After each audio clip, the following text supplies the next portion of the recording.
Welcome back to my personal channel, where we remember that the rules are made up and the rich and powerful are to blame. Today we're reminding Donald Trump about his first presidential run, a run that focused on anti-immigrant sentiment, fears of China and North Korea rising as a threat to the United States, and a large wealth tax. Bet you weren't expecting the wealth tax, were you? Trump probably doesn't remember it either, because what Trump calls his first presidential run was not his first presidential run. You see, Trump often says that the first time he decided to run for president, he ended up winning.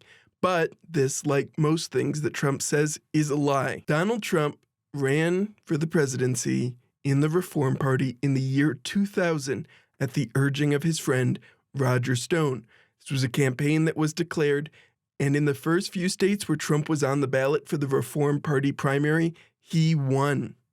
Now, he would eventually drop out for reasons we'll get into, but what I'm more interested in is what Trump said the first time, how it set the groundwork for 2016 and 2020, and the places where it diverged. We're going to watch some clips from some interviews he did in this period, but we're also going to take a deep look at something that was created for this campaign. To help launch this campaign, he wrote a book.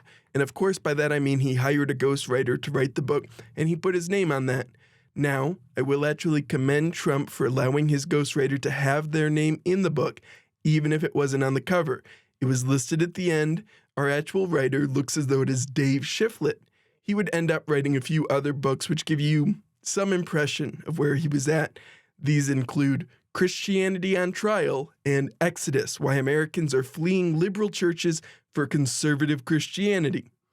The book for Donald Trump's campaign, The America We Deserve, is a fascinating historical document that none of you should read. It does show us, though, some of the political and personal relationships that Donald Trump thought could make him president. Quick note before we get into this. I'm going to use AI to recreate Donald Trump's voice to read certain segments from the book. There will be a note on screen when I'm doing that, and I will show the actual text from the book.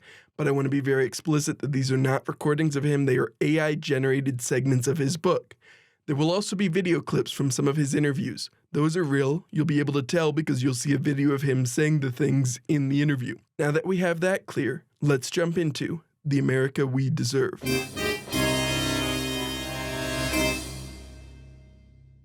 The book opens with acknowledgements, and in most books there's nothing particularly noteworthy in the acknowledgements. You thank the people who helped you get it across the finish line, and this has some of those people we would expect. Norma Forderer, Trump's personal assistant, Nicholas Ribis, who was running Trump's casinos. However, there are a couple of other names that I think are more notable. The first is professional wrestler and then Minnesota Governor Jesse Ventura. Jesse Ventura is probably the only person whose Wikipedia page opens with, is an American statesman, actor, and retired professional wrestler. This doesn't even mention that he used to be a bodyguard for the Rolling Stones. Jesse Ventura retired from wrestling in 1986, and in 1991, he entered the race for mayor of Brooklyn Park, Minnesota, and won. He held this position until 1995, and then ran for Minnesota governor as part of the Reform Party. For the presumably large percentage of my viewers who do not know what the Reform Party is, it was the political party started for Ross Perot's 1992 presidential election run. This run was a historical run because Perot ended up receiving about 19% of the popular vote, the highest share of the popular vote won by a third-party candidate since 1912, when Teddy Roosevelt started the Bull Moose Party. However, it is important to note that unlike Teddy, who received 88 electoral college votes, Perot received 0. This Reform Party run gave many people a hope that it may actually be possible to break the party duopoly in America. However, this resurgence, like every third-party surge in America, was doomed to be short-lived and would fail to accumulate meaningful power. By 1996, Perot's share of the vote had fallen to 8.4%, and he still failed to get a single electoral college vote. However, despite this disappointing 1996 performance, there was a glimmer of hope in 1998. Popular retired wrestler Jesse Ventura ran for Minnesota governor and won with a grassroots campaign that spent far less than his opponents. It was a narrow victory, but represented a serious victory for what was starting to become the also-ran Reform Party. Trump would say in this book that Jesse strongly encouraged him to run, and that he thinks Jesse's mixture of basically common sense principles and straight talk was what the country needed in the White House. During the course of his single term as governor, Jesse would actually end up leaving the Reform Party to join the Independence Party of Minnesota for reasons we will touch on when we get into what happened when Donald's campaign faltered. So from the names mentioned, we have his personal assistant, the executive who ran his casinos, the governor of Minnesota who told him to run for office, some of the staff of his publisher, and finally we have the most important name in these couple sentences, Roger Stone. Yep, Roger Stone is right here in the acknowledgements for his 2000 run.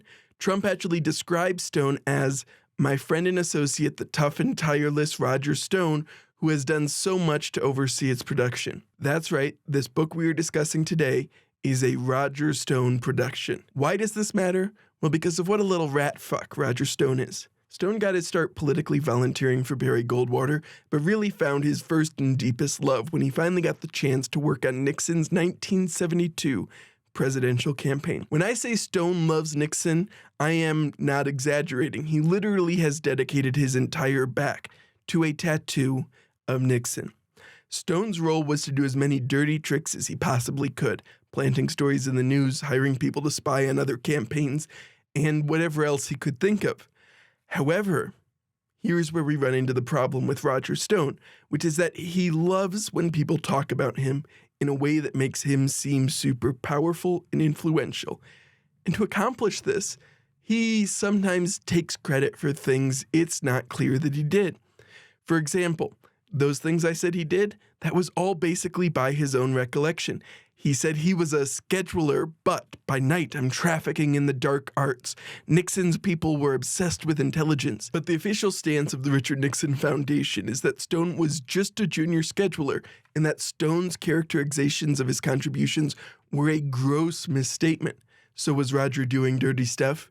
Was the dirty stuff at the request of Nixon, or just based on Roger Stone's general desire to be dirty? The exact details there will probably never be fully parsed out, but ever since that Nixon campaign, Stone has been flitting around the conservative movement and is often there when dirty shit was happening. Many of you may remember him from his role in Trump's 2016 campaign, which eventually led to him being indicted as part of the Mueller investigation into Donald Trump. He was eventually convicted of obstruction, making false statement, and witness tampering. He did not spend any time in prison, though, because after the U.S. attorney announced they believe he should spend 7 to 9 years in prison, Trump said that this is a horrible and very unfair situation. The real crimes were on the other side as nothing happens to them. Cannot allow this miscarriage of justice. After Trump intervened in this way, the DOJ issued a revised sentencing recommendation, which led to all the U.S. attorney generals leaving the case, and one of them even chose to resign because of this intervention.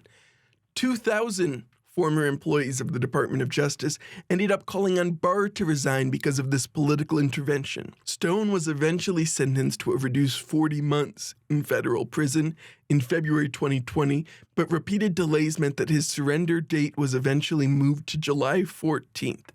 On July 10th, Donald Trump commuted Roger Stone's sentence, meaning that he never saw a day in prison. Why am I belaboring these 2016 to 2020 events when we are nominally discussing 2000?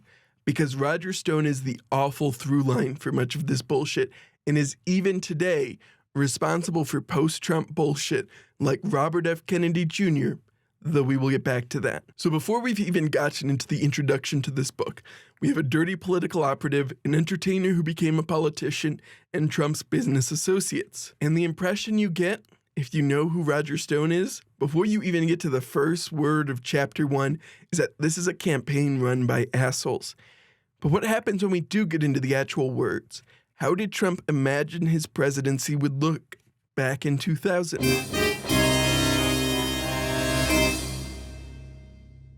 Introduction to this book is entitled The Serious Side of Trump. That title suggests to me that Trump hoped this campaign would show people that he was not just a philandering real estate and casino playboy. He was a serious thinker who could not only achieve massive financial success after starting on third base thanks to Fred Trump's existing wealth, he could also anticipate foreign policy problems, fix tax policy, and save America from impending doom. This is not only my interpretation, by the way. Dan Rather interviewed Donald Trump on 60 Minutes too after he announced he was considered running, and he also interviewed Jack Trout, a marketing expert who ran then notable Trout and Partners marketing firm. Jack felt this was all to sell Trump the brand and Trump the ego, and that moreover, it allowed him to be treated at a higher level. Well, I think in his own mind, beyond feeding his ego, I think he sees it as a help to his business, because there's also Trump the brand, as well as Trump the ego, and he has his name on everything. He's getting what he really wants, which is to be treated at a higher level. Contemporaneously with Trump starting this campaign, people thought it was all about trying to further legitimize the brand of Trump, and even the title of the introduction seems to tell us that. Moving past the title of the introduction, it opens with, Let's cut to the chase. Yes, I am considering a run for the presidency of the United States. The reason has nothing to do with vanity, as some have suggested, or merely to block the advancement of other candidates. I will run if I become convinced I can win. Two things are certain at this point, however. I believe non-politicans represent the wave of the future, and if elected, I would make the kind of president America needs in the new millennium. Let's go through the claims he makes here. It's not about vanity, which I think is a lie for similar reasons to what Jack Trout said.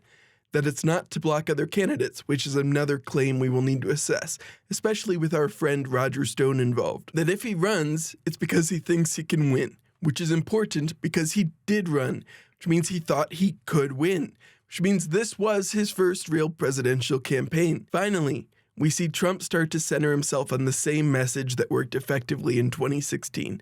I know politicians, I can see through them, and that's why you should support me. Immediately after this opening, here we are thrown back into Trump's ego. We get another mention of another one of our 2016 to 2020 friends when he says, You can see a long way from the top of Trump Tower. If you stand here beside me and look one direction, the view is outstanding. Economic growth is hitting 6%. New York is the hottest city on the planet, hotter than Hong Kong and hotter than Shanghai, which had a crane on every corner in the early 1990s. Our crime rate is way down thanks to Rudy Giuliani, our great mayor. I'm having more fun than I've ever had. In this terrific economic climate, I'm making great deals. That's right, Rudy Giuliani makes his first appearance. He was mayor at this point, having previously served as a Southern District of New York prosecutor who went after the 5 families mafia groups. It's important for us to mention Rudy here because he ended up being such an important figure in the later Trump attempt to overturn the results of the 2020 election, which seems as though it may result in him being disbarred. Isn't it kind of fun, though, that Rudy Giuliani and Roger Stone both make their appearances, like, before we even really get into this book? We're in the introduction, and yet we've already seen both of these figures from the attempted autogolpe in 2020. Fun how they all stuck around, isn't it? Moving further on in the introduction, we get into Trump doing what Trump does best, which is to say attacking people. What made this particularly notable, though, is that Trump was going to be running as part of the Reform Party, which had an internal rule against attacking other Reform Party candidates, presumably because an effective third party would eventually need all members to fall into line behind the chosen candidate for that candidate to have any chance to get meaningful power. However, as those who have seen Trump talk before, you can immediately see how that rule would be impossible for him to follow. He then ignored the Reform Party position not to attack fellow candidates, like Pat Buchanan and his new ally, Lenora Falahi. So you have an ultra-right and a communist together. This is the partnership. You can have that partnership. He could not stop himself at events from attacking Pat Buchanan, who was one of the other Reform Party candidates. In the introduction, he states, One candidate, Pat Buchanan, believes we should reduce our commitments abroad, and I agree. But his startling view that the Western allies should not have stopped Hitler is repugnant. When he said that, he totally lost it. Hitler was a monster, and it was essential for the Allies to crush Nazism. To say that Hitler had no malignant intentions toward the United States is beyond belief. 20 years ago, Buchanan was less cautious. He called Hitler an individual of great courage, a soldier's soldier, a leader steeped in the history of Europe, and talked about his other extraordinary gifts. My grandfather was German, but I am proud of the vital role that the United States played in defeating the Third Reich. Buchanan denigrates the memory of those Americans who, in the Second World War, gave their lives in the effort to stop Hitler. Moreover, his remarks about Hitler suggest Buchanan would adopt a foreign policy today that is absolutely guaranteed to encourage the most oppressive anti-American dictators in our own times. Now, those are some serious claims. Let's take a look at them real quick before we take Trump at his words. Before we get into the Nazi-specific stuff, I do want to touch on Pat's important role in establishing the issues the GOP now focuses on. In 1992 at the Republican Convention, he delivered what is now known as the Culture War speech, where he said, "There is a religious war going on in our country for the soul of America. It is a cultural war as critical to the kind of nation we will see one day, as was the Cold War itself." During the course of this speech, he raised several issues and criticisms, including environmentalists, feminism, abortion on demand, homosexual rights, religious schools, women in combat. And a month later, he expanded the culture war to even more issues that still distract the Republican Party today, including the Confederate flag, the war on Christmas, and government-funded art. It's eerie to read because every single one of these criticisms could be coming out of the DeSantis campaign today. Actually, literally, some of these still are. DeSantis recently said that he wants to restore the names of forts and other things to the previous treasonous Confederate names that they had. And I also look forward to, as president, restoring the name of Fort Bragg to our great military base in Fayetteville, North Carolina. And thank the people that have served there, and they're proud of their service there. And it's an iconic name and an iconic base. And we're not going to let political correctness run amok in North Carolina. The other issues are still foundational issues for the Republican Party, often literally planks in their platform. If we take a look at the 2020 platform for the Republican Party, which actually, quick note on the 2020 platform, it's actually the 2016 platform that they copied into 2020 with an addendum that basically says all the stuff we said before, plus whatever Trump says. More specifically, it says, "Resolved that the Republican Party has and will continue to enthusiastically support the President's America First agenda." But this platform touches on several of these same issues that Pat Buchanan made fundamental to the Republican Party. It discusses trying to roll back protections for gay marriage and adoption for gay couples. It wants to end protection for abortion. It trashes radical environmentalists. It suggests every child should have a married mom and dad, and even talks about religious schools, saying, "We encourage state legislatures to offer the Bible in a literature curriculum." It rails against Title IX, which added protections for people from being discriminated against for their sex. Literally, the Republican Party is hitting the exact same issues they were hitting in 1992 when Pat made this speech. Also, some of you may not have realized how explicitly regressive the planks of the GOP platform are. Now you do. That's a good thing to remember when someone says they're Republican. Pat Buchanan helped establish the tone of the GOP for the next 30 years. Oh, and on those Nazi claims, Trump was right. Buchanan was fucking awful. The Anti-Defamation League described him as a bigot who repeatedly demonizes Jews and minorities and openly affiliates with white supremacists. He defended Nazi war criminals who committed mass murder, tried to stop deportation of Nazi war criminals from the Eastern Bloc, and denied the deaths of people in Nazi gas chambers. When Ronald Reagan was going to visit a German military cemetery where SS members were buried, there was a great deal of controversy. Elie Wiesel, a Holocaust survivor who was attending meetings at the White House to express opposition to the trip, described Pat Buchanan's conduct in these meetings as the only one really defending the trip was Pat Buchanan, who was saying we cannot give the perception of the president being subjected to Jewish pressure. Buchanan is a truly atrocious bigot. And he is responsible for mainlining and establishing many of the issues that would be important for the Republican Party today. Trump was absolutely right that Buchanan never should have been allowed anywhere close to power. What is most fascinating to me, though, is how the GOP has fully embraced the culture war fight of this bigot and Nazi sympathizer. Quick note that we will get back to when we revisit the end of Trump's campaign. The Reform Party did end up nominating this well-documented anti-Semite for the 2000 election. I also need to mention that in a 1990 interview, Trump's then-wife Ivana said that he kept a collection of Adolf Hitler's speeches on his bedside table. Donald Trump would insist that the book he actually kept on his bedside table was Mein Kampf, and also insisted that he would never read Hitler's speeches, even if he did own them, and then further claimed that the person who gave him Mein Kampf was Jewish, and they were not. Michael Bender, in his book about Donald Trump, said that Donald Trump said Hitler did a lot of good things in 2018 to his then Chief of Staff, John Kelly. Trump denies he said this.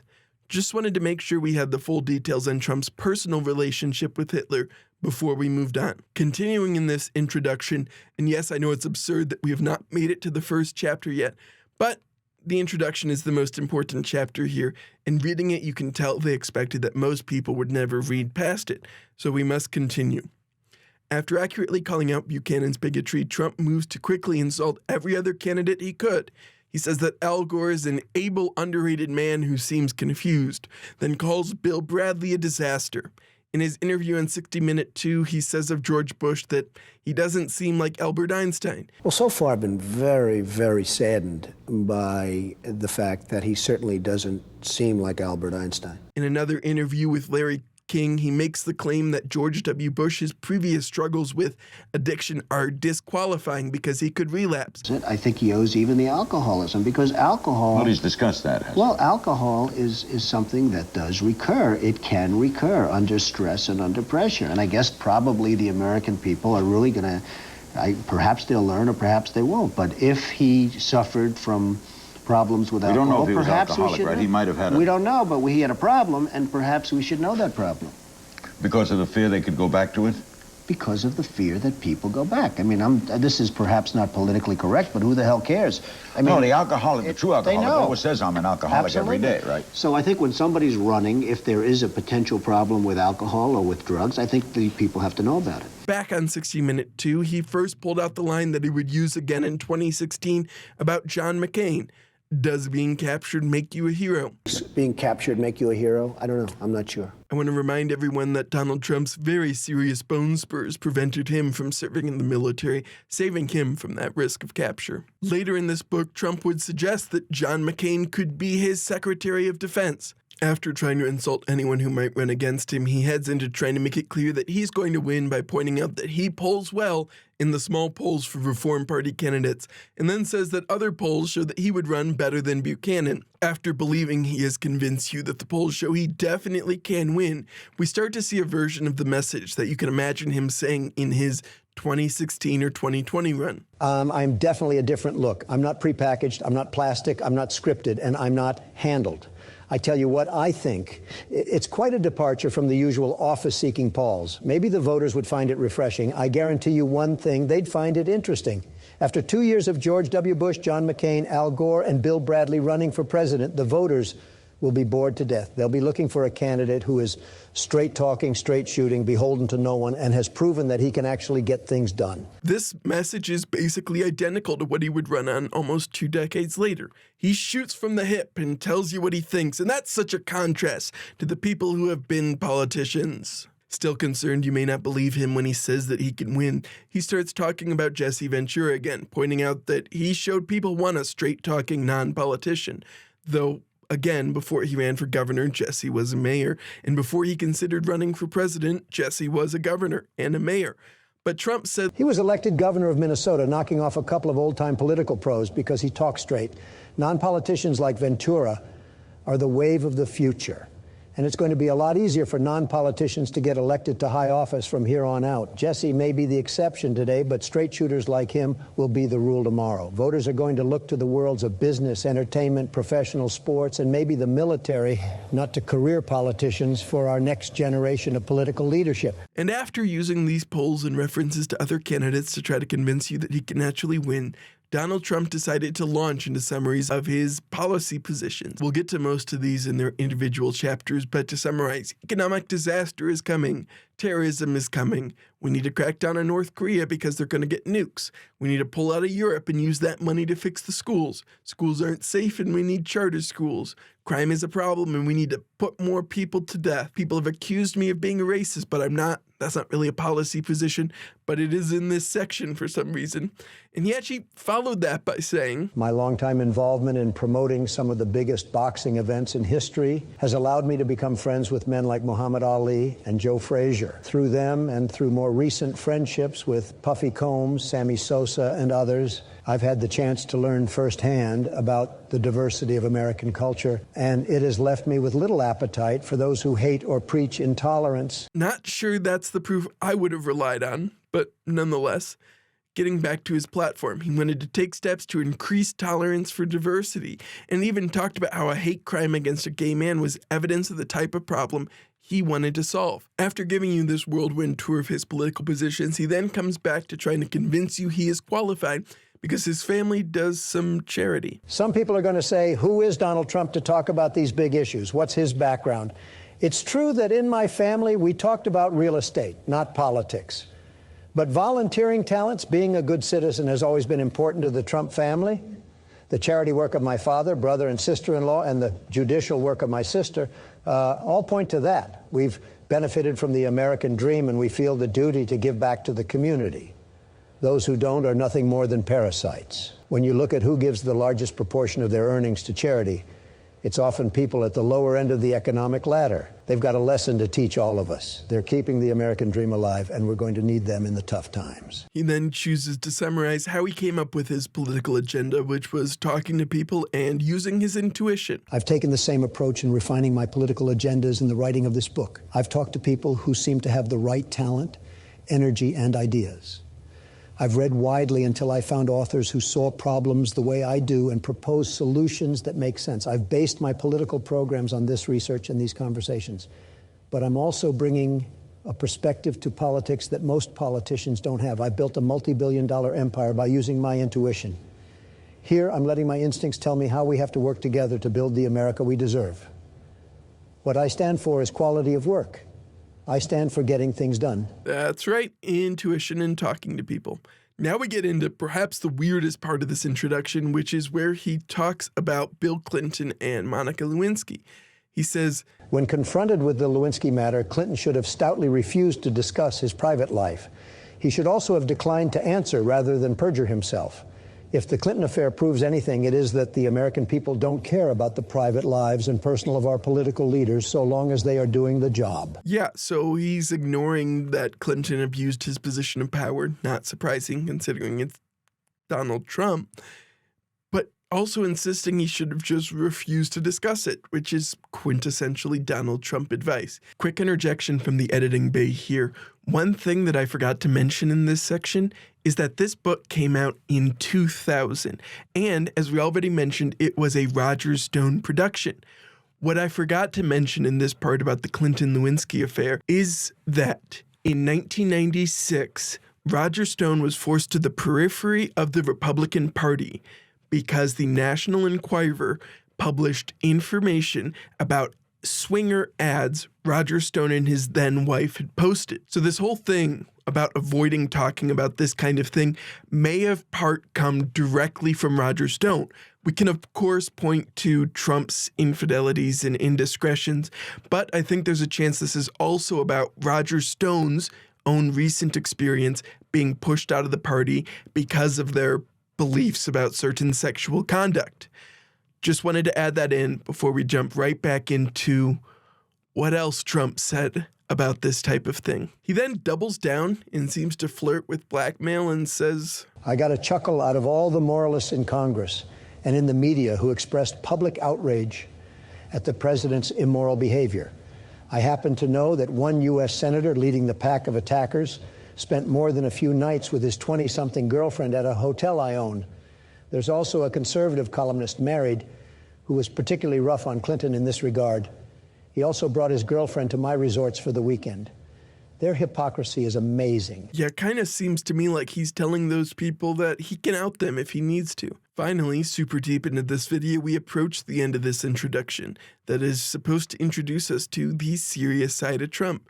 And he once again summarizes his pitch. I'm not worried about whether or not the intellectual/journalistic/political establishment thinks I've got the stuff to talk about saving the American dream. I believe in the American dream.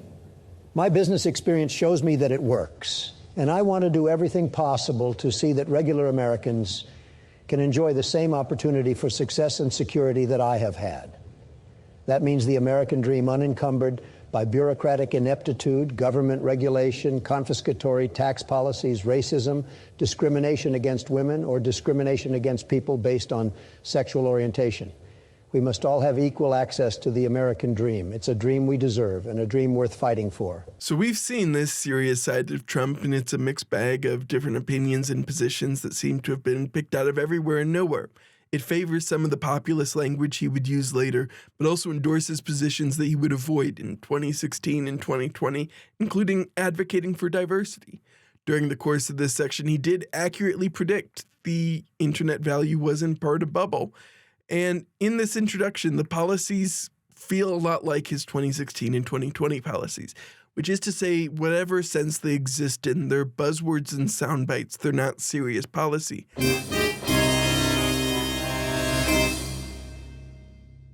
The first chapter is called The Business of America is Business, and is primarily meant to demonstrate that Trump will be pro-business and that this will help America, but it does include some strange comments, including a comment which seems awfully prescient in this pre-9/11 book, where he says that, first off, as I said, I really am convinced we're in danger of the sort of terrorist attacks that will make the bombing of the Trade Center look like kids playing with firecrackers.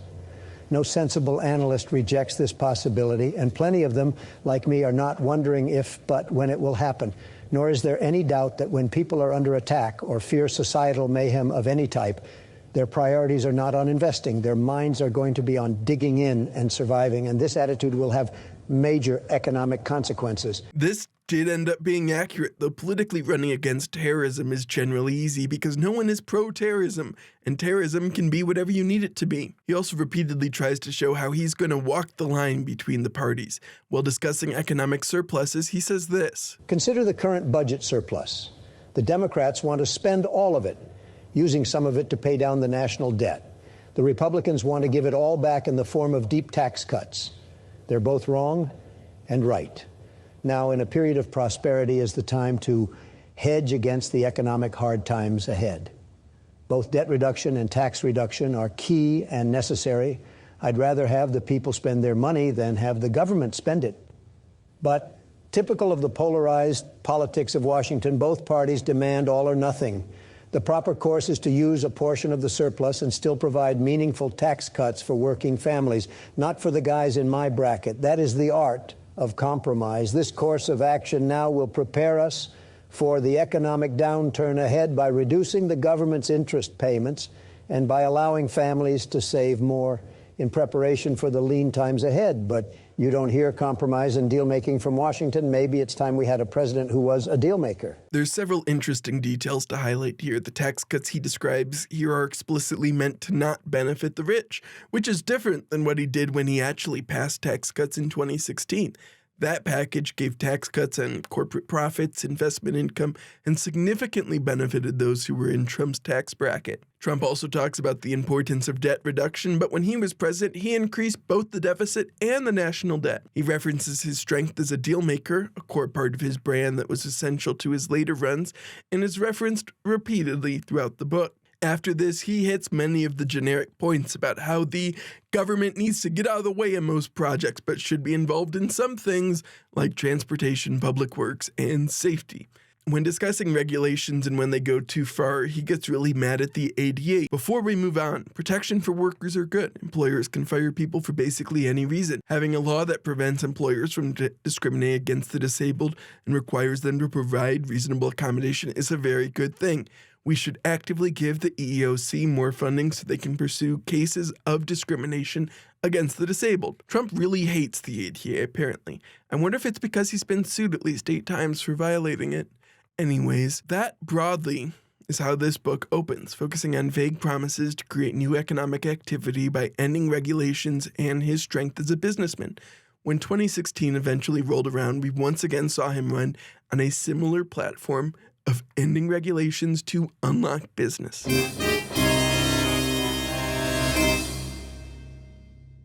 Chapter 2 is entitled Competition, Saving Our Schools the American Way, and is all about Donald Trump's stances on education. It hits many points on education which are part and parcel of the Republican platform. It opens with him ranting about crime and suggesting that schools are some super dangerous place. Then he starts to discuss how he thinks schools are getting worse, and they're not teaching what they need to, and they're not teaching it how it should be taught. Real boomer complaints about schools if I've ever heard them. So what types of things does Trump not like? Estimating, for one, complaining about an exercise where 2 times 2 equals somewhere between 3 and 6. Estimating, they call it. When I was in school, they called an answer like that something else. Wrong. They had a solution. Back to the flashcards. Donald Trump, mathematical genius, wants us all to know that the best way to learn math is rote memorization of your times tables. Just keep doing those flashcards, kids. More practically, as someone who has taken far more math classes than Trump, developing the type of intuition targeted by the estimates answer is better because it helps students start to understand why the answer is 4, instead of just racing to do as many questions as possible in 60 seconds. And listen, I loved those little times tables quizzes. My friends and I were racing to see who could do them the fastest, and I had a lot of fun doing that because I was a massive nerd. But that was not when I was learning the most math. When I was in high school and taking calculus, I finally was provided with some of the information that underpins much of the math we learned before. At the same time, I was taking physics and could clearly see the value of being able to estimate and come up with orders of magnitude answers. And this was a period where my level of understanding surrounding these things skyrocketed, and it was all rooted in the type of thinking that Donald decries. But anyways, Donald, if you're watching this, I'll do a public times table challenge against you anytime you want. Let's see if those teachers telling you hit the flashcards helped you out. After Trump suggests that rote memorization is the best way to learn this type of things, he claims that educators ignore this obvious truth because they're obligated to be concerned about the student's self-esteem. But the people running our public schools, like people at the upper echelons of a lot of segments in our society, don't want to damage a student's self-esteem. They're concerned about empowerment. They're worried kids will feel bad if they get a problem wrong or flunk a spelling test. It's better, these people think, to pat a kid on the head and praise his creative spelling than point out that there is a traditional name for people with poor spelling skills. We call them illiterates. Yep, that's right. Trump is just like your grumpy uncle complaining about participation trophies. First, let's address the most clear-cut point. Teaching students how to do estimation of multiplication has absolutely no relationship to working on their self-esteem, except insofar as both of those practices have changed and Trump likes to do post hoc ergo propter hoc. Like if you pull up that graph about Nicolas Cage and drowning. Yeah, it's one of those. It's called a spurious correlation if you prefer. Furthermore, I want to highlight the casual cruelty in trying to damage students' self-esteem to make them feel disempowered and to imply that students are illiterate if they cannot spell. Speaking of illiteracy, Trump does not read books, briefings, or anything else, according to reporting. Trump then continues in his crusade against estimation by saying if you estimate in other places, you get in trouble. Specifically, he says that if you try to be in the neighborhood of on your tax returns, and you may end up in a place where there's a very definite number stamped on the back of your shirt. Now that's a really funny thing for him to say because of all the headlines I'm putting up on the screen. Like it would be embarrassing if you estimated one number on the tax returns and a different number elsewhere for the values of different things. Wouldn't it, Donald? Donald moves off the curriculum to jump back to spending, where he suggests that the increase in public school spending has been wasted because SAT scores got worse from 1960 to 1991. Donald decided to point out that over those 3 decades, the scores dropped 62 points despite all this spending. Let's talk about that drop. In 1961, about 800,000 SAT tests were taken, and between 1961 to 1977, the number of tests taken per year doubled. And there was fear about falling scores during this period. An analysis in a study commissioned by the College Board suggested that 75% of the decline in scores from the 60s came from changes in who was taking the test. But only about 25% of the 70s decline could be similarly explained. Interesting how Trump didn't mention that that part was explained, though. He also didn't raise any questions about the College Board's equating process between different versions of the test. There's also the fact that during this period would be when usage of leaded gasoline was peaking, and studies have shown that this widespread presence of lead contributed to a measurable IQ drop. Now, IQ is a very problematic test, but it does suggest that perhaps it was these environmental things. That last one, lead especially, seems like the type of thing that regulations help with. But Trump already said there's too many regulations, so he would have missed that solution to the problem he's talking about. Isn't that interesting? I think that's interesting. There's several pages of additional ranting on self-esteem, and then some really bad advice. You see, he specifically suggests that schools stop trying to prevent students from dropping out, and even... The policy in every high school, including the inner-city high schools with traditionally high dropout rates, should be that students have to be studious in order to receive the public subsidy involved in a high school education. Rather than try to provide additional supports for students at risk of dropping out, Trump thinks they should just drop out. I can buy into the argument that American schools could benefit from being competitive, and I even think there's additional value in moving away from the expected matriculation between years of school.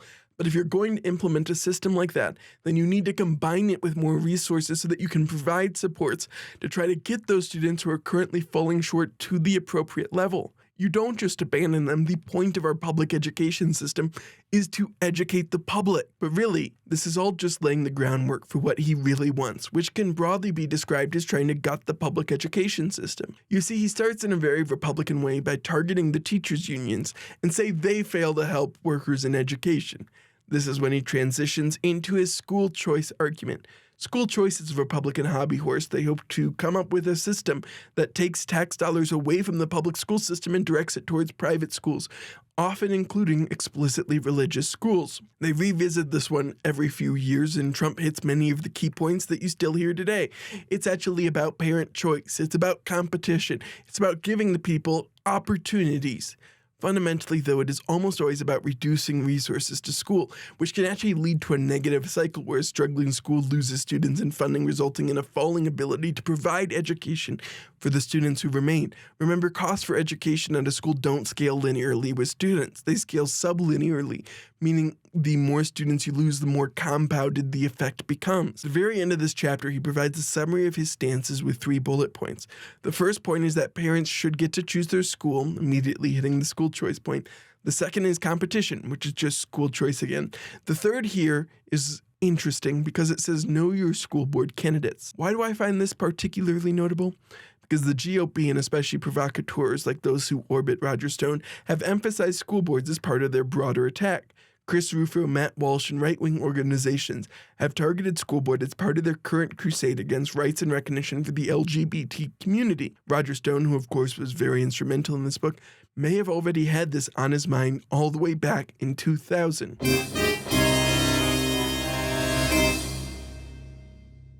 Chapter 3 is all about how Donald J. Trump, who is now indicted on multiple charges, is going to stop crime.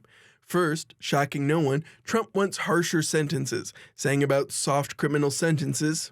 Soft criminal sentences are based on the proposition that criminals are the victims of society. A lot of people in high places really do believe that criminals are victims, and they don't like the methods that have proved successful in crime control.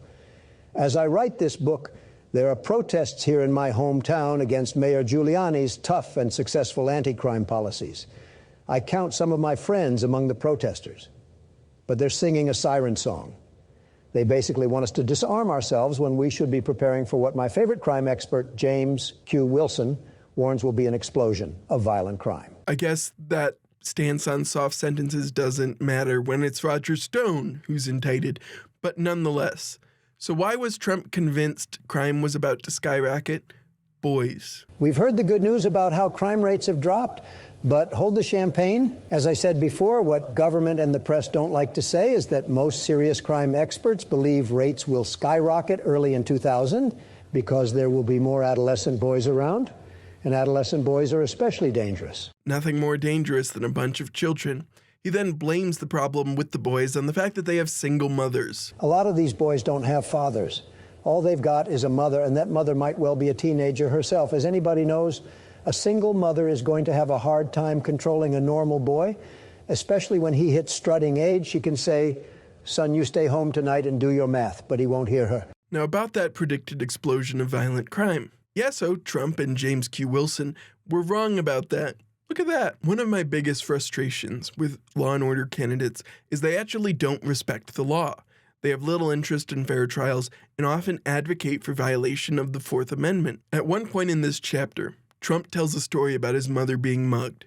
He told the story like this. A few years ago, my mother was mugged. She'd gone to the bakery to buy a crumb cake, something my father especially enjoyed. On the sidewalk outside, her purse was snatched. It was done in a violent and shocking way. Mom was thrown to the ground on her face. The thief was not only brutal, but also stupid. He committed the crime the day he turned 21. He would be tried as an adult. It is very unfortunate that Donald's mother experienced this, and I imagine it was a scary or challenging time for her. After telling this story, Donald talks about how other families might handle something like this. After similar misfortune, many families might react by holding up, just staying at home with the injured family member, and perhaps even seeking grief counseling. And those are all good ideas. Those things were not the priority for the Trumps, though. They had a different goal. But in my family, we believe in going the extra mile. My brother Robert, who works in Queens, contacted the judge trying the thief. He made a point of being in the courtroom during the trial, so the family presence would be felt. The Trumps believe in getting even. That's right. The Trumps believe in getting even, and made sure to reach out to the judge trying the case. That's not even the only example in this chapter of Trump showing brazen disregard for the process of justice. There was a woman who was assaulted in Central Park on April 19, 1989. This was the famous Central Park 5 case, where 5 Black and Latino teenagers were arrested by the police and interrogated for hours before 4 of them confessed. They all recanted their confessions over the coming weeks, claiming they had been intimidated and lied to by the police to get those confessions. During this case, Donald Trump purchased a full-page ad in 4 New York newspapers where he called to bring back the death penalty for murder and included the phrase, Mayor Koch has stated that hate and rancor should be removed from our hearts. I do not think so. I want to hate these muggers and murderers. They should be forced to suffer. He continues, Criminals must be told that their civil liberties end when an attack on our safety begins. Trump describes this in the book and says, I took a full-page ad in the New York Times to object and to state my belief that capital punishment would be the proper way to deal with the young men if the woman died. I was amazed by the number of politicians who called to express sympathy but who refused to take a similar position publicly. They were afraid of offending some of their constituents. This was not a fringe position in the Reform Party at the time either, with Pat Buchanan also calling for the death penalty. The problem here? Those convicted were innocent. All of their convictions were eventually vacated.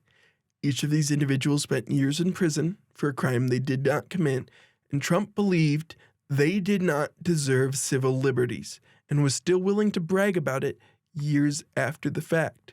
He may claim to be law and order, but even here, he hates the law and sows disorder. The final line I want to highlight from this chapter is near the end, when Trump says, It's time for the real underdogs, you and me, to get up on our hind legs. Yeah, the guy born a millionaire is definitely an underdog in life and needs to stand up on his hind legs, I guess is a new thing he's trying, because he needs to defeat the overdogs. I'm not quite sure what the metaphor is supposed to be, but what we can all agree is that Trump is an underdog who needs to learn to stand on his hind legs.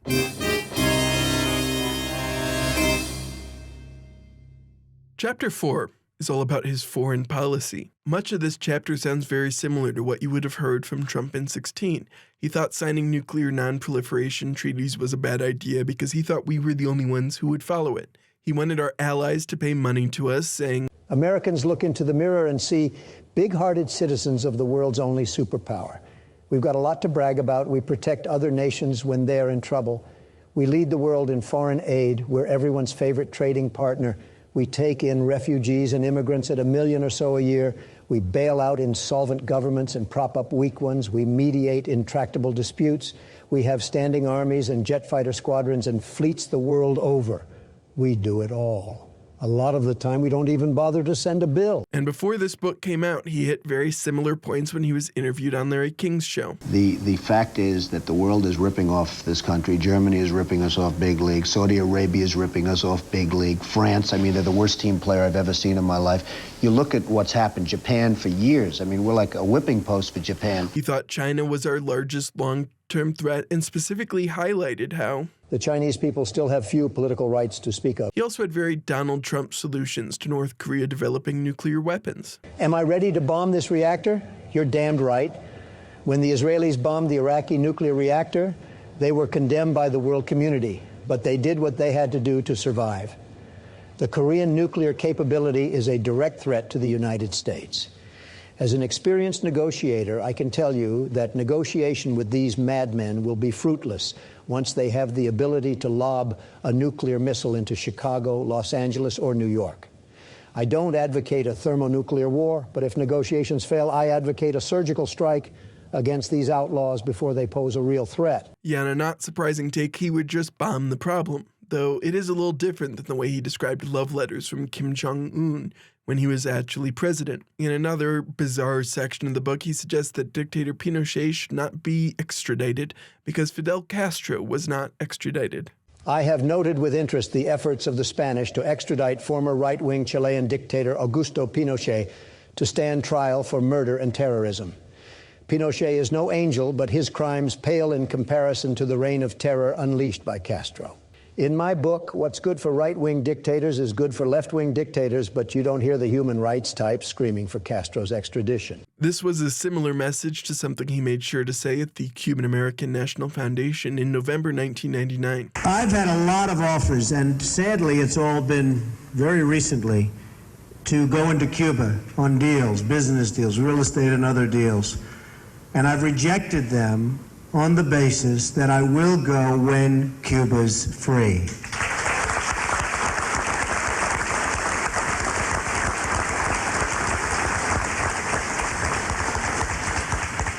As you know, and the people in this room know better than anyone, putting money and investing money in Cuba right now doesn't go to the people of Cuba. It goes into the pockets of Fidel Castro.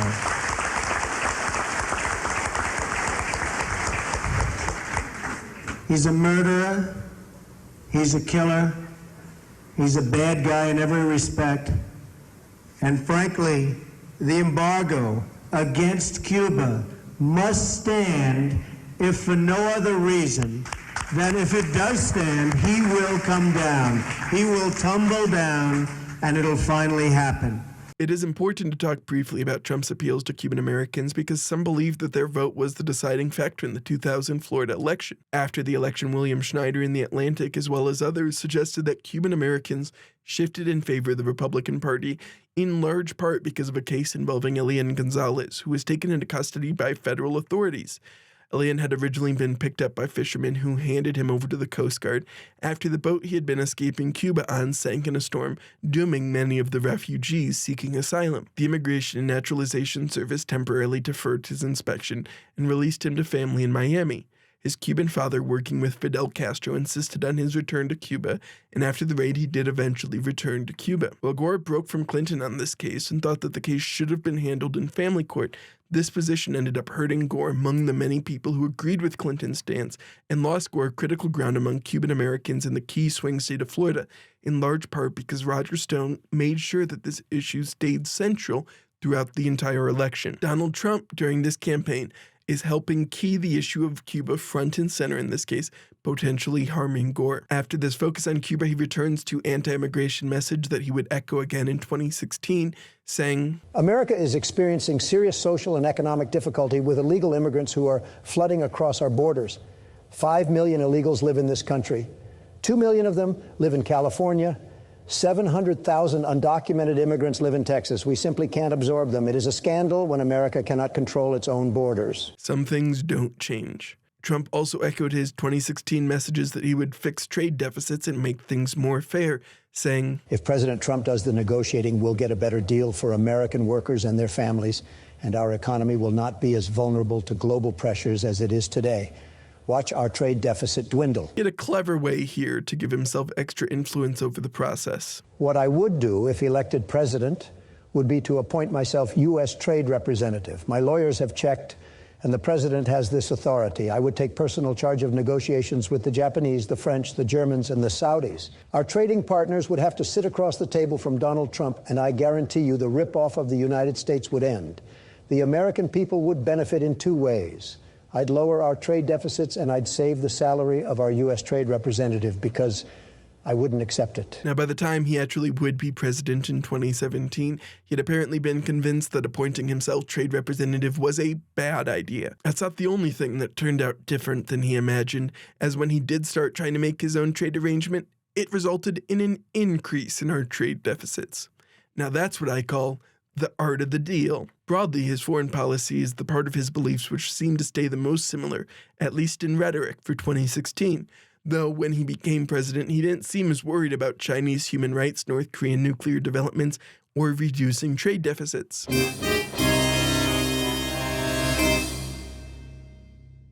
Chapter 5 is entitled Freedom from Terrorism, which is incredible for a pre-9/11 book. Even more incredible, Trump was accurately worried about lone wolf terrorists, including white supremacists. We'll breeze through most of this chapter because running on terrorism is almost entirely about creating a boogeyman to amplify yourself. The specific terror threats he envisions are less important here than his imagined solution, which is a lottery. There's no doubt in my mind that once the American people are awakened to this threat, they'll be willing to pay for any reasonable means of defense.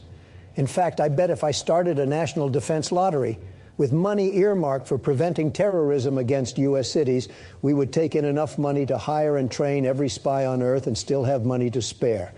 Imagine this for a second. The Trump National Security Lottery would sell tickets just like in a Powerball lottery, but dedicate every cent to funding an anti-terrorism campaign. Talk about a good reason to buy a lottery ticket. Not even just a lottery that he wanted to name after himself. A Powerball lottery for all the nation with the proceeds funding anti-terror efforts.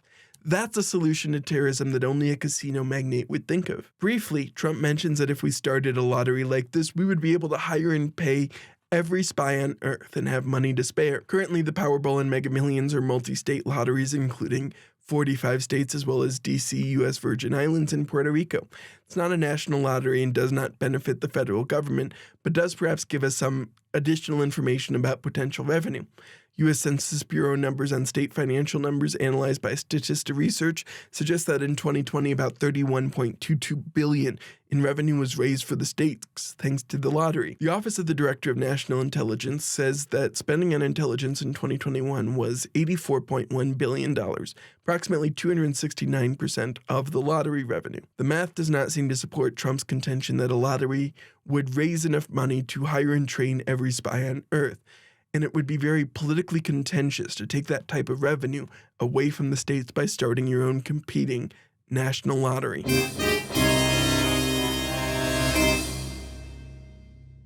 Chapter 6 is all about taxes, a shockingly different set of taxes than he would actually implement when he was president. He says, I would impose a one-time 14.25% tax on individuals and trusts with a net worth over $10 million. For individuals, net worth would be calculated minus the value of their principal residence. Trump claims this one-time tax would raise $5.7 trillion. This number seems suspect to me. Economists Emmanuel Saez and Gabriel Zucman analyzed Warren's wealth tax plan. Her plan was somewhat different, imposing a 2% tax on those worth more than $50 million and a 3% tax on those worth over $1 billion. They estimate that over 10 years it would raise $3 trillion. It's a lower rate than Trump's plan, yes, but it also is analyzed over 10 years and still ends up half of Trump's number. I think Trump was significantly overestimating how much his tax would raise. Trump hoped that this tax would be able to be used to pay off the entire national debt, and that after that they would be able to eliminate the estate tax and to cut income taxes for others. A portion of the remaining money would be used to help fund the Social Security Trust Fund. Now, Trump also helpfully lists many of the problems that first came to my mind with this tax. Namely, the pundits and editorial board writers will warn of dire consequences resulting from my proposal. A stock market crash, a depression, unemployment, and so on. These are many of the things I was thinking about, I must admit, especially a stock market crash. But luckily, Trump has an answer to that. It is nonsense to say my plan would bring about a stock market crash. When we pay off the national debt, we would retire all government bonds. People would be able to invest in free enterprise instead of investing in government. This would free up enormous capital that would rush into the stock market. People would invest in America's great companies, General Electric, General Motors, IBM, and Conseco. Capital would also flood into private equities. Our economy would be zooming. Zooming! This fundamentally misunderstands what people use U.S. debt for, which is a guaranteed debt issued by the country with the global reserve currency. The demand for our debt is evidence of the strength of America's currency and economy, and Trump wants to entirely and immediately eliminate this entire global source of liquidity. Meanwhile, while this is being drained from the system, he wants those with capital to liquidate enough to pay 14.5% of their net worth, which is a problem because there's just not going to be enough liquidity for this. This is part of why the scale of a wealth tax is really important to try to minimize collateral damage, especially with a financial system built up around certain types of debt. Trump, however, disagrees with my assessment and thinks that the end result would obviously be a boom. Paying off our debt and cutting taxes would cause such an economic boom that no one smart would walk away from the opportunities. Interest rates would be low, capital would be plentiful, and opportunities would be everywhere. So I think Trump's tax is a bad idea, but it's interesting to hear Donald Trump advocate for a meaningful redistribution of wealth. Now, we need to be clear that when he was actually president, as we mentioned before, he did reduce the estate tax, though not eliminate it, did not perform any wealth tax, and increase the national debt. I know we keep coming back to this point, but I think it's valuable to highlight some of the differences between what Trump says and what he does when he has power.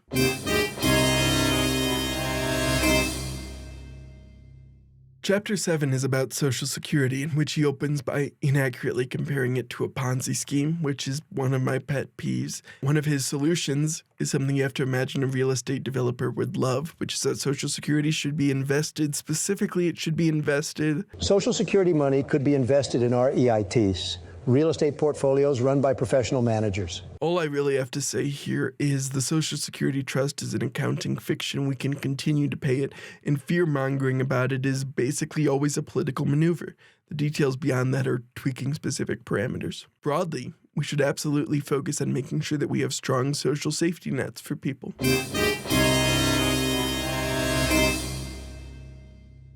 Chapter 8 is all about healthcare, and it seems he wants Obamacare.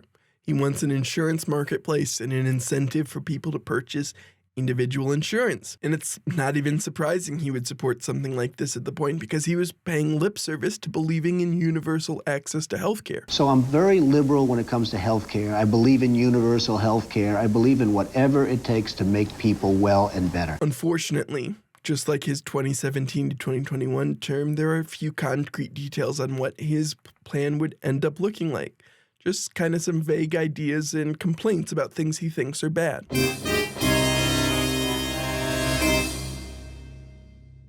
Chapter 9 is about campaign finance. Unsurprisingly, Trump has opinions on campaign finance. Campaign finance doesn't need to be made stricter. All the regulations so far have failed to address the problem. Political contributors don't corrupt the system by giving too much. They corrupt the system by being able to act in secret.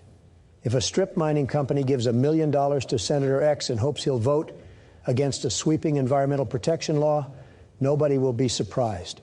That company ought to have the right to do whatever it can to improve business. If you limit the strip miner to a tiny donation, he'll find some way around the law. Perhaps not surprising, the millionaire wants unlimited political giving. He wanted this coupled with an online registry that showed these donations so that everyone would know when it happened. This does kind of exist nowadays with websites like Open Secrets doing their best to make the FEC filings legible, though I do not believe it's quite as real-time as Trump imagined. This chapter also contains some discussion about limiting soft money, because Trump seems concerned that unions' political giving was bad for the process, and this type of political spending was really exploding around this time. Broadly, I do not believe that giving people the ability to pay politicians as much as they want would improve anything, but it does not surprise me that Trump believes this, and especially in a post-Citizens United world, it does seem to be a plausible stance for those who believe that political giving is a form of protected speech.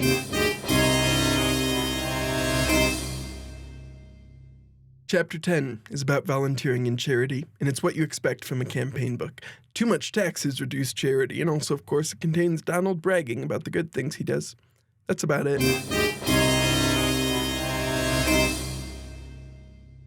Chapter 11 is the final chapter, and it is entitled, Should I Run? This chapter gives us some interesting insight into the structures around Trump for this campaign, many of which came back in 2016. He discusses how he has a pretty thick skin and could easily handle jokes at his expense. This isn't my recollection of his campaign, but whatever. At one point in this chapter, Trump again discusses polls and specifically talks about a poll from the National Enquirer, which showed him in second place in a three-way race with Bush and Gore. The National Enquirer and Trump have a history.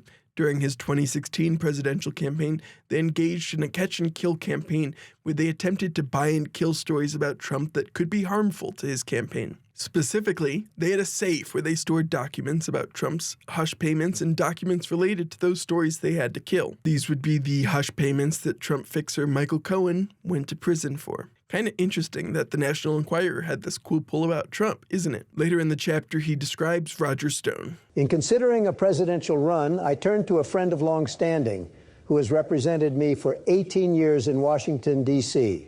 Roger Stone is a veteran of 8 national presidential campaigns and is largely credited with the public rehabilitation of President Richard Nixon from his resignation in 1974 until his death. I met Roger in 1979 when he was organizing the northeastern United States for Ronald Reagan's presidential campaign. We were introduced by Roy Cohn, the flamboyant attorney who sometimes represented me. Cohn told me Stone was the single toughest guy he knew. That was quite a comment coming from Roy, who was no pussycat. I asked Stone to assess what a bid for the Reform Party presidential nomination would cost and to figure out the logistics, timing, and mechanism necessary to win. I'm convinced that I can decide whether to run in early 2000 and still have time to take all comers for the Reform Party nod. The party will choose its nominee in August of 2000. Roy Cohn, for those who don't know, was Joseph McCarthy's counsel during McCarthyism when McCarthy was investigating communists. He also represented several mafia bosses, including Fat Tony Salerno of the Genovese family, Carmine Galante of the Bonanno family, and John Gotti of the Gambino family. It's hilarious to me that 2 Trump associates were active with the mafia in this period, Rudy Giuliani trying to prosecute them and Roy Cohn trying to defend them. The introduction to Roger Stone isn't the only time that Roy Cohn helped out Donald Trump. When Trump Tower was being built, the Teamsters strike kept Trump from getting concrete. During this period, these unions were significantly influenced or explicitly controlled by the mafia. Roy was allegedly able to reach out to John Cody, who was linked to mob boss Paul Castellano of the Gambino family, and was able to get Trump his concrete. Cohn and Roger Stone had previously worked together to get a spoiler candidate on the New York ballot in order to try to split the opposition to Ronald Reagan, which we'll get back to. Broadly, Cohn was a very well-connected political fixer, having phone calls with former CIA Director William Casey, sending Christmas presents to J. Edgar Hoover, and regularly talking to Nancy Reagan. Roy Cohn was eventually disbarred a few weeks before he died of AIDS, having defrauded a dying client to try to steal his fortune. That would be who introduced Donald Trump to his friend of long standing, Roger Stone. And this is why this campaign was so important.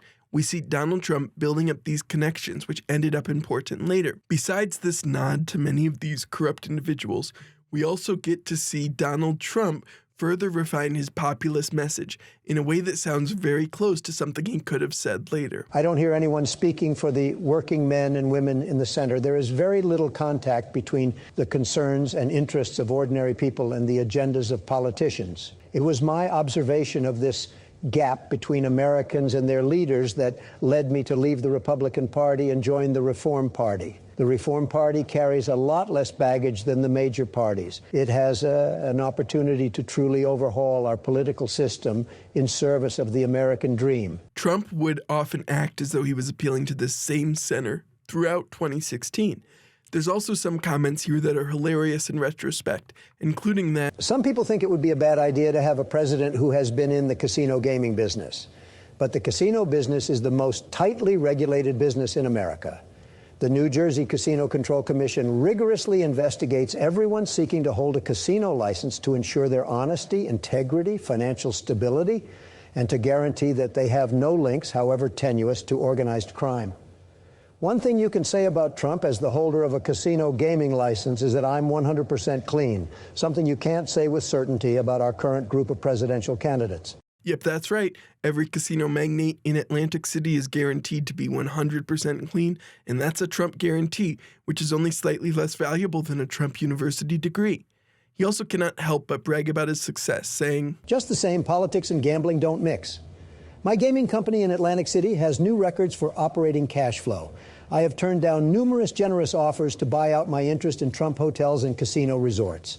If I decide to run for president, I'd be prepared to divest myself of my gaming industry holdings or put them in a blind trust. Kind of funny how once he was actually president, he refused to put his holdings in a true blind trust, instead reportedly influencing the Trump organization while in office. There's an epilogue to this book where he again suggests Oprah Winfrey may be his running mate, a topic he mentioned on Larry King as well. Do you have a vice presidential candidate in mind?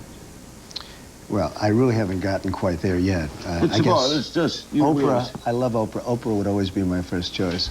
Oprah, your competitor, right? Oprah's a competitor. You know what? No I'll tell you, she's really a great woman, though. She is a terrific woman. She's somebody that's very special. Broadly, though, it shows that Trump is still trying to convince everyone that he is a legitimate person who should be considered for this position. Which leads us to the question, what happened when he ran?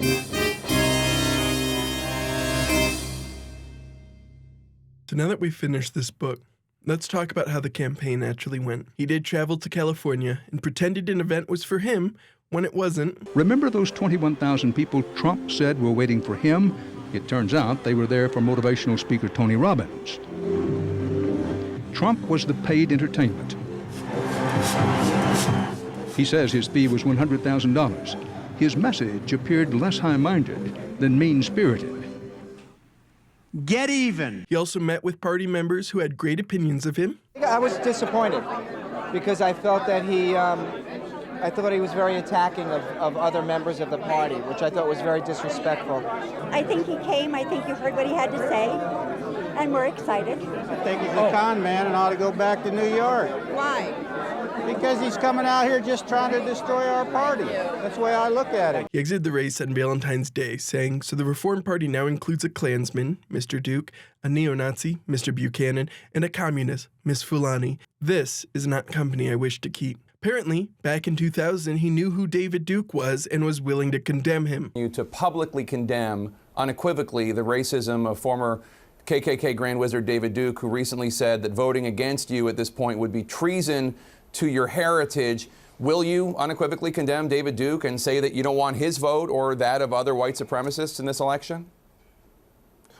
Well, just so you understand, I don't know anything about David Duke, okay? I don't know anything about what you're even talking about with white supremacy or white supremacists. So I don't know. I mean, I don't know, did he endorse me or what's going on? Because, you know, I know nothing about David Duke. I know nothing about white supremacists. And so you're asking me a question that I'm supposed to be talking about people that I know nothing about. But I guess the question from the Anti-Defamation League is, even if you don't know about their endorsement, there are these groups and individuals endorsing you. Would you just say unequivocally you condemn them and you don't want their support? Well, I have to look at the group. I mean, I don't know what group you're talking about. You wouldn't want me to condemn a group that I know nothing about. I'd have to look. If you would send me a list of the groups, I will do research on them, and certainly I would disavow if I thought there was something wrong. But you may have groups in there that are totally fine, and it would be very unfair. So give me a list of the groups, and I'll let you know. Okay. I mean, I'm just talking about David Duke and the Ku Klux Klan here, but... I don't know, honestly, I don't know David Duke. I don't believe I've ever met him. I'm pretty sure I didn't meet him, and I just don't know anything about him. There were two primaries that he qualified for, both of which occurred after he dropped out of the race, in Michigan and California. In both, he won. Shortly after this, Donald Trump changed his party registration to Democrat. This lasted until Obama was elected, when Trump changed his registration back to Republican. This all leaves us asking, perhaps, why does this matter in 2023?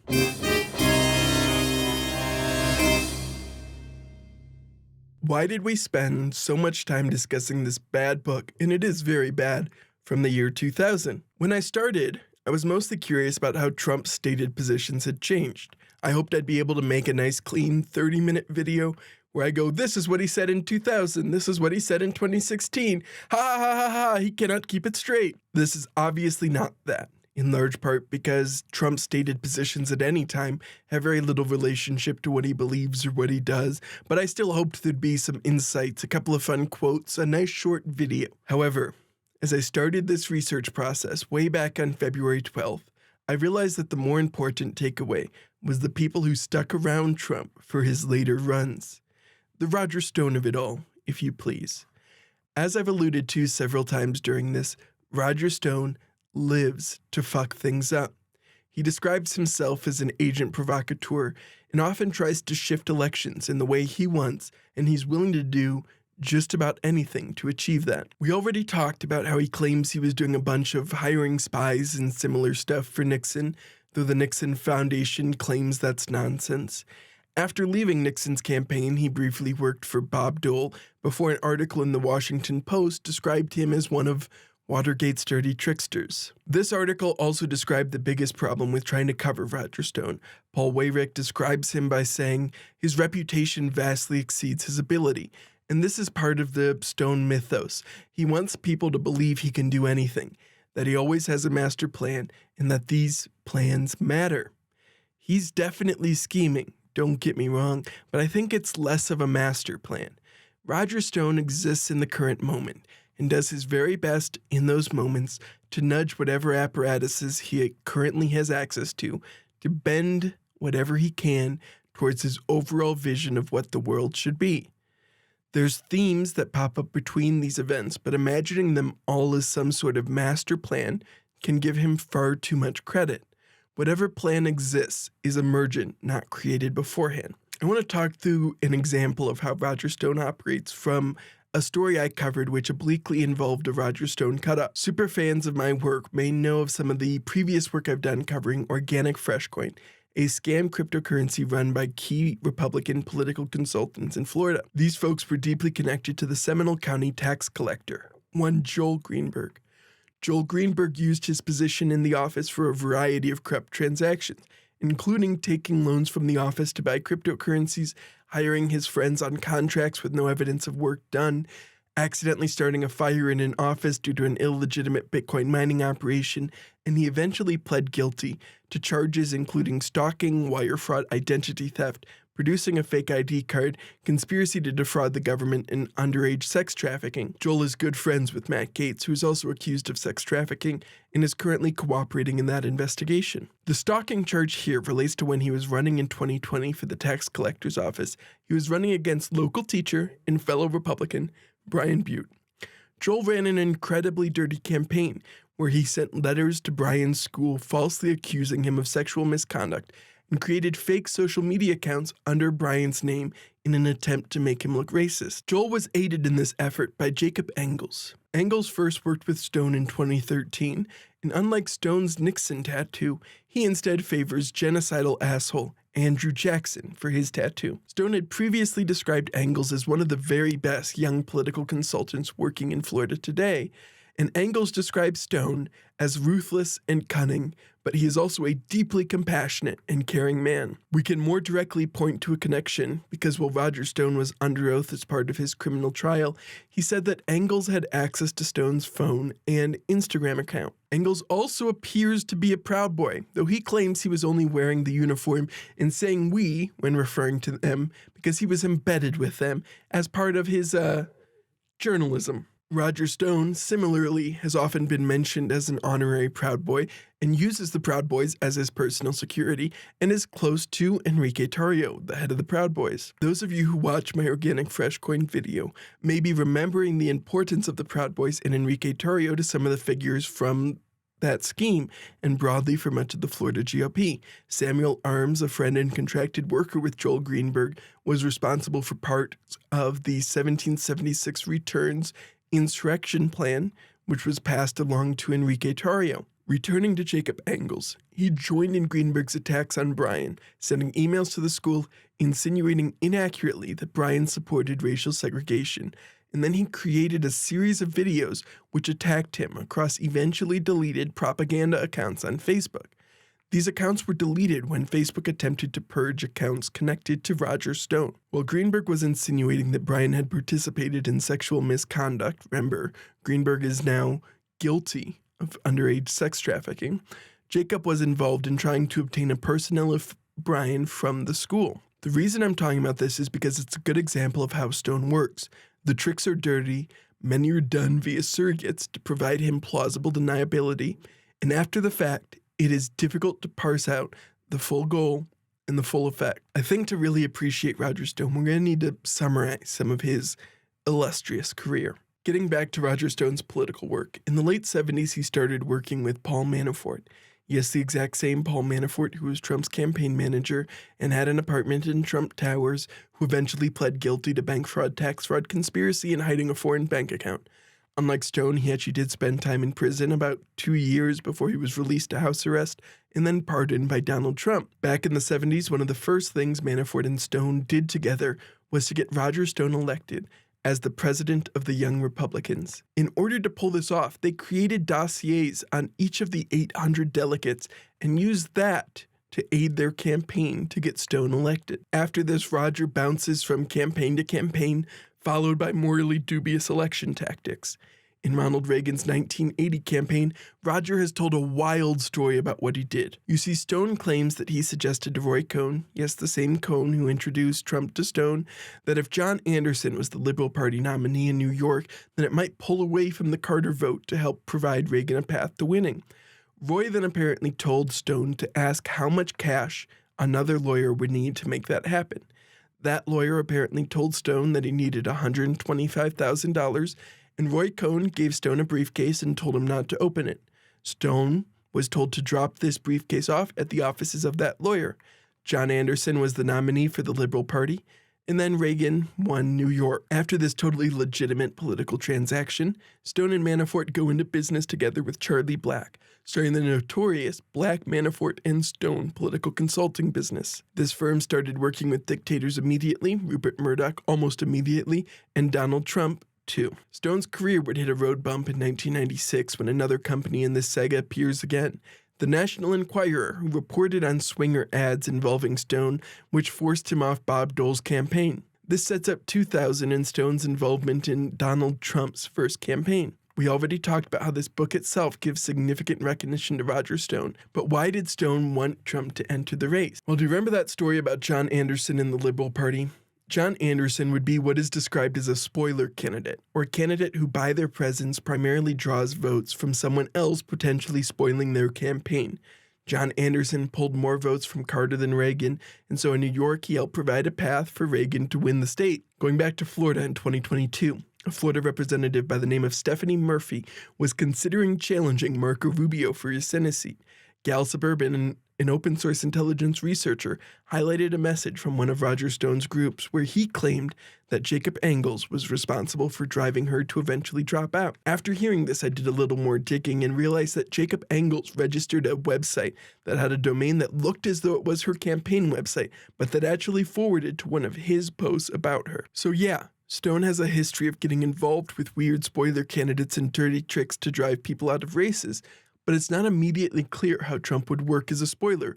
Trump himself basically identified as a Republican at this time. I'm a registered Republican. So it seems like another Republican entering the race would end up hurting the actual Republican candidate, which seems contrary to Roger's goals. During his interview with Larry King before this book came out, when Trump was talking about the upcoming election, he even recommended that Gore himself needed to get a spoiler candidate in the race if he wanted to have a chance in the primary. Well, I mean, if he were really on his game, he'd get one of his senator friends to go and run against Bradley and him so that you could divide up the anti-Clinton/Gore vote, and he'd get in very easily. Get somebody else. At least he'd get the nomination. Strategy. A little later in that same interview, Trump even suggests that if Buchanan is the Reform Party candidate, that he would end up pulling votes from Bush and creating a clear path for the Democrats to win the election, giving voice to an anxiety Republicans had, especially since Buchanan had run reasonably well against Bush's father, H.W., in his 1992 primary campaign. Bush will lose the election if Pat Buchanan becomes the Reform Party candidate.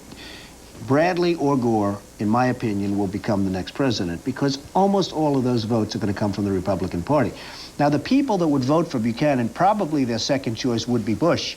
So all they're doing is losing a vote for Bush, and he'll probably lose. So Republicans were concerned about a Buchanan run that would potentially split their vote, so neutering the party he might run under helps make sure that's no longer a threat.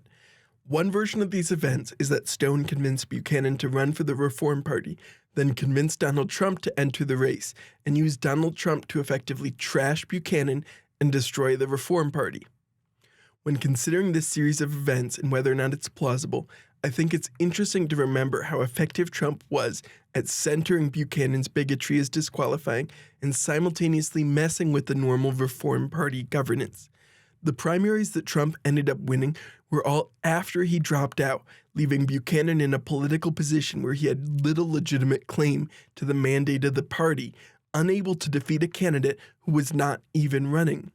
The eventual Reform Party convention for 2000 ended in exactly the type of chaos that benefited Bush. Buchanan no longer had the support of Ross Perot, who had founded the party, and the Perot faction of the party attempted to hold their own counter-convention and claimed that John Hagelin, the leader of the Transcendental Meditation movement, was the true Reform Party candidate. Eventually, the FEC ruled in favor of Buchanan, who had clearly lost the mandate of his own party and had accurately been accused of bigotry that limited his appeal.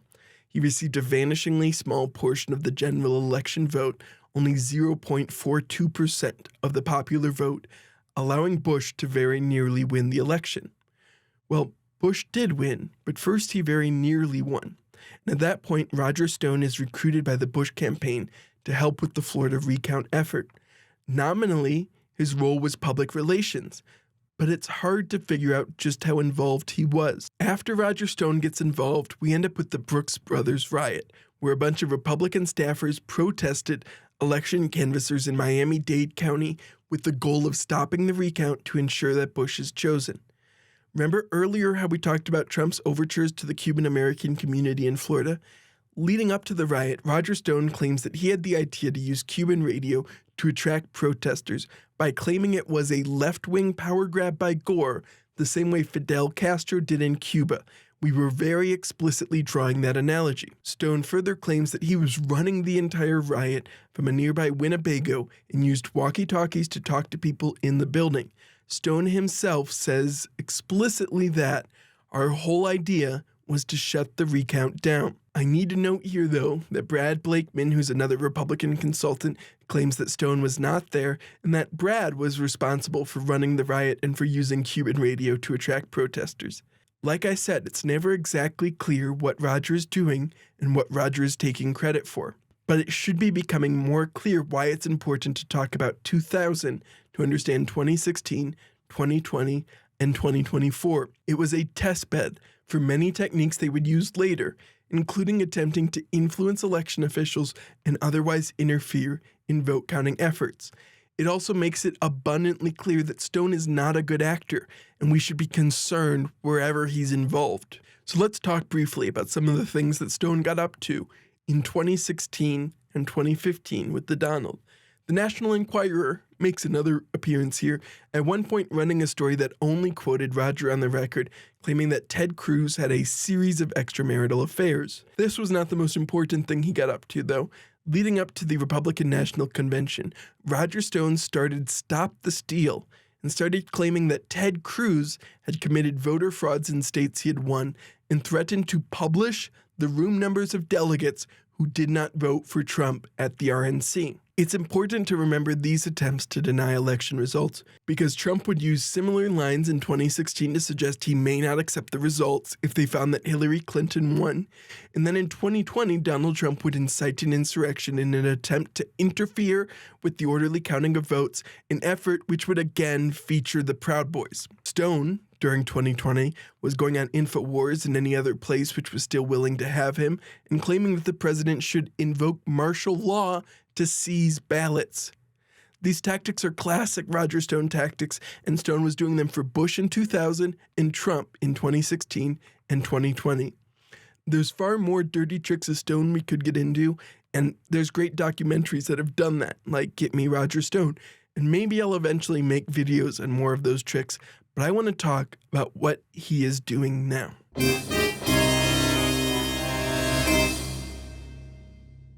Robert F. Kennedy Jr. is an anti-vaxxer conspiracy theorist pretending he is running for the Democratic nominee for president. He's not a normal Democrat, though, having reportedly been asked by Trump to spread misinformation about vaccines back when Trump was first elected, though eventually this would fall through, with several Trump advisors supposedly informing him that RFK was too toxic for this. Roger Stone has already tried to suggest that the Trump-Kennedy ticket would be a dream ticket, despite, again, the fact that Kennedy is nominally a Democrat. He also said that he would donate to his campaign and thinks that RFK could successfully soften Joe Biden up. He's joined in his support for RFK Jr. by his friend, fellow Trump campaign member, and similar rat fucker, Steve Bannon, who has said that he received a standing ovation for floating that exact same ticket. Reporting from Robert Costa has claimed that Bannon has been encouraging Kennedy to run for months before he eventually declared. Bannon is, of course, a dirty tricks operative in the same vein as Roger Stone. Now, before we get any further, RFK insists that Bannon has nothing to do with his campaign. That's not to say there is no familiarity between Kennedy and some of these figures. For example, here's a picture of him posing with Michael Flynn, former Trump National Security Advisor, for 22 days before he resigned, and one of the top candidates for Q, and Roger Stone, along with another anti-vaxxer, Charlene Bollinger. This appears to be from the Reawaken America event, which featured all 4 of these as speakers, as well as other idiots like Andrew Wakefield. There's also the financial links, including that his new super PAC, Heal the Divide, which Rolling Stone has reported, was not set up by Democrats, as you might expect. No, instead it was set up by Republicans. The PAC was set up by Jason D. Bowles. He works for a company called RTA Strategy. Marjorie Taylor Greene, who is featured as a side character in a couple of videos now on this channel, and her PAC, Save America Stop Socialism, paid him several $100,000 for her 2022 campaign. This wasn't the only person paying this firm. Others included Herschel Walker, and, most notable to me and not highlighted by Rolling Stone, is that the firm was paid by Brock for Vermont. This would be Brock Pierce, the founder of Tether, a stablecoin I have covered extensively, and a star of the Mighty Ducks. His campaign was, believe it or not, also a Steve Bannon special. Brock Pierce and Steve Bannon worked together previously at IGE. Fun fact, Brock Pierce's ill-fated 2020 presidential run was endorsed by Jesse Ventura, yep, the wrestler and governor who told Trump to run. Small world. Getting back to our friend Jason, he has since decided to step up as treasurer for George Santos. Yeah, the one who lied about everything, including the Ponzi scheme he was a part of. Fun connections here. Why am I highlighting all this? Because some feel they are obligated to take RFK Jr. seriously and behave as though he is a legitimate Democratic candidate. I feel it is far better to treat RFK as what he is, either a recruited rat fuck or a useful idiot helping the fascists consolidate their influence.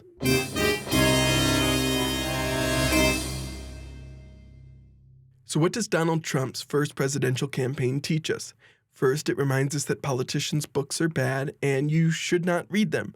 They basically never actually write them, and they very rarely contain actual insight. This broadly fits in the category, even if they cannot help themselves from including some classic Donald outbursts in it. It also teaches us that politicians change their positions over 16 to 20 years, a shocking revelation, of course, that surprised all of you. Most importantly, though, it illustrates how Donald Trump's campaign seemed perfectly tuned to do necessary damage to make sure Bush won. This makes me believe that Trump was filling one of 2 roles, intentional spoiler or useful idiot.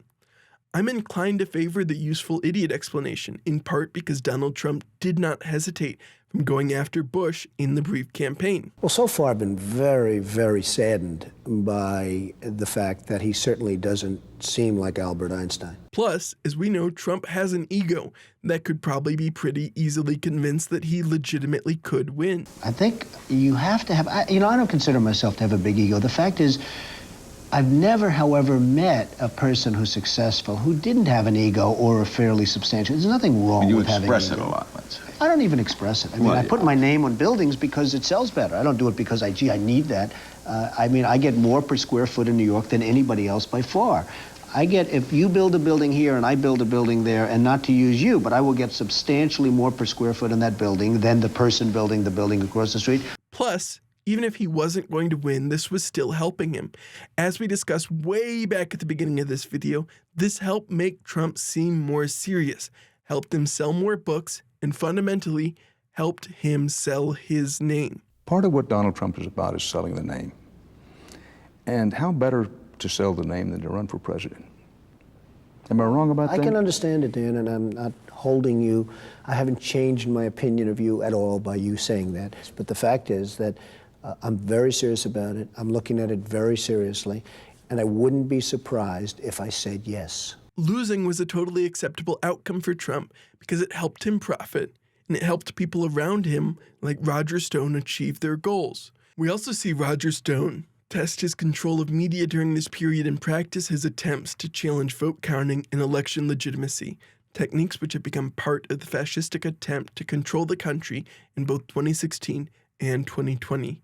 It's important to highlight this because these attempts to disrupt elections will continue. It is very likely that RFK Jr. is currently part of one, even if he's just a useful idiot who does not realize it. You should realize it, though, and you should realize that people who are trying to treat him as something more than that are likely just as foolish as people who thought that Trump was legitimately going to win in 2000. There are people actively working to destroy democracy, and many of those people were there in 2000, were there in 2016, were there in 2020, and are already hard at work for 2024. We need to stop allowing them to maintain this type of power in society, but that requires a level of collective action we have not demonstrated we're ready for yet. If you enjoyed this video, then make sure to check out my other videos. Recommend this one that talks about George Santos and this one that mentions Trump and MTG. Thank you for watching what is the longest video I have ever made.